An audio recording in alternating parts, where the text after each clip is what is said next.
Hello guys, ആദ്യമായിട്ട് ഉണ്ടാക്കുന്നതാണെങ്കിലും ഇത് ഇത്ര അടിപൊളിയാവുമെന്ന് ഞാൻ ഒട്ടും പ്രതീക്ഷിച്ചില്ല. വല്ലപ്പോഴും കയറി വരുന്ന ഈ കുരിപ്പ് വന്നപ്പോൾ ചോദിച്ചതോ പ്രോൺസ് ബിരിയാണി. അപ്പം നമുക്ക് തുടങ്ങാലേ.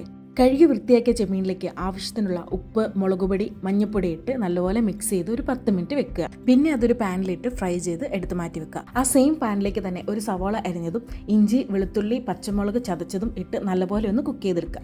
അതിലേക്ക് ആവശ്യത്തിനുള്ള ഉപ്പ്, മുളകുപൊടി, മഞ്ഞൾപ്പൊടി, ഗരം മസാല ഇട്ട് ഒന്ന് ഇളക്കി അതിൻ്റെ പച്ചമണം മാറുമ്പോഴേക്കും ഒരു തക്കാളി ചെറുതായി അരിഞ്ഞതും കൂടി അതിലേക്ക് ഇടാം. തക്കാളി നല്ലപോലെ ഉടഞ്ഞു വന്നു കഴിയുമ്പോൾ നമ്മൾ ആദ്യം ഫ്രൈ ചെയ്ത് മാറ്റി വെച്ച പ്രോൺസ് അതിലേക്ക് ആഡ് ചെയ്ത് കൊടുക്കുക. പിന്നെ അതെല്ലാം കൂടി ഒന്ന് നല്ലപോലെ ഒന്ന് മിക്സ് ചെയ്ത് അതിലേക്ക് ഒരു ചെറുനാരങ്ങയും കൂടി പിഴിഞ്ഞൊഴിച്ച് നമുക്ക് അതിലേക്ക് നേരത്തെ തന്നെ നമ്മൾ കുക്ക് ചെയ്ത് വെച്ച ഗീ റൈസും കൂടെ ഇട്ട് മിക്സ് ചെയ്യാം. അവസാനം അണ്ടിപ്പരിപ്പ്, മുന്തിരിയും സവോളയും നല്ലപോലെ വറുത്ത് ഇതിൻ്റെ മുകളിലേക്ക് ഇടാം. പ്ലസ് മല്ലിയില ഇഷ്ടമുള്ളവർക്ക് മല്ലിയില ചേർക്കാം. എനിക്ക് മല്ലിയില ഇഷ്ടമല്ലാത്തതുകൊണ്ട് ഞാൻ ഉണ്ടാക്കുന്ന ഭക്ഷണത്തിലോ ഞാൻ നിൽക്കുന്ന അടുക്കളയിലോ ഞാൻ മല്ലിയില കേട്ടാറില്ല.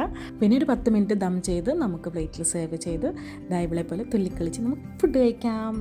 അപ്പോൾ എല്ലാവരും വീഡിയോ ലൈക്ക് ചെയ്ത് സബ്സ്ക്രൈബ് ചെയ്ത് പ്രോൺസ് ബിരിയാണി ഉണ്ടാക്കി നോക്കണേ.